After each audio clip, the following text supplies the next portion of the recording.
Ha ha ha! What's up, my peeps?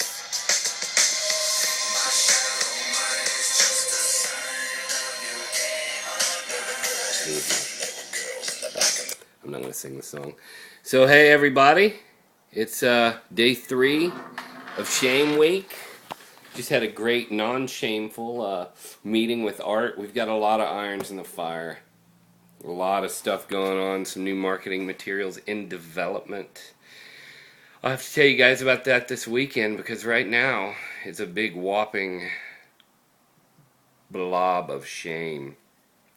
So this story might take a couple episodes. It probably will because there's a lot of backstory. So you guys might have heard of a little movie called Empire Strikes Back, right? Yeah? Okay. No, I wouldn't say starring, but featuring a little bounty hunter named Boba Fett.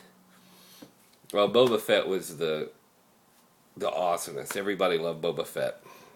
And the action figure, when I was little, you know, Star Wars action figures, they'd come out with their series, and then every now and then, every year or so, they'd say, oh, if you mail in 3 proofs of purchase, you get a free Greedo figure or whatever. And then the next year, that Greedo figure would be readily available. But for a while, it was special only. Well, for a while, the Boba Fett was a special order away, and I don't know why I never did it. Probably because I didn't have a check or money order for $1.99. Because I sure had the proofs of purchase from the figures. Anyway.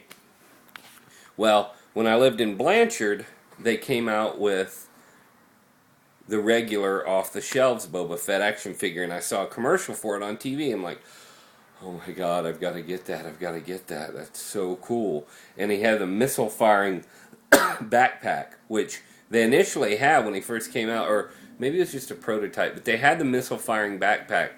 But then it went away because kids were swallowing the missile. And somehow, I don't know why, this is so funny how this stuff happens. I saw a commercial for it, and I'm like, oh, Boba Fett figure. And he had a helmet on.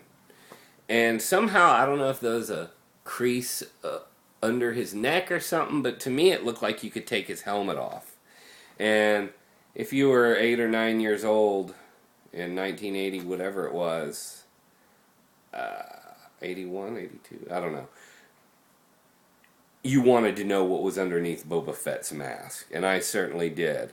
And one of the ways to get it would be to buy that action figure and take his helmet off.